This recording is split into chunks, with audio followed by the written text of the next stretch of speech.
मी 2006, 7, 8, 9, 10, 11, 12 हा कालखंड पहा. या वेळेला महाराष्ट्रात मराठीत चालत होतं. हे जे सब चलताय हे कुणामुळे झालं? आपल्याच राजकारण्यांमुळे झालं ना?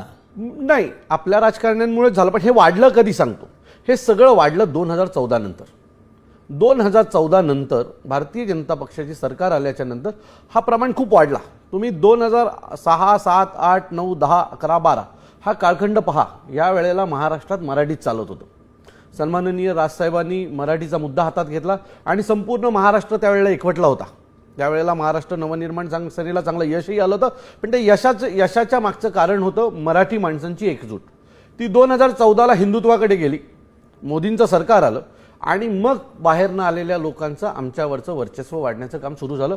आणि मग महाराष्ट्रात मराठी बोलणार नाही, हिंदी बोलणार नाही, मराठी आती नाही, ह्या सगळ्या गोष्टी समोर यायला लागल्या.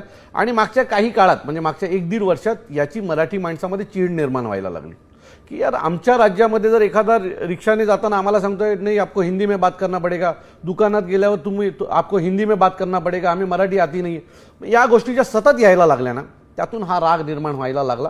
आणि मग अनेक गोष्टी सरकार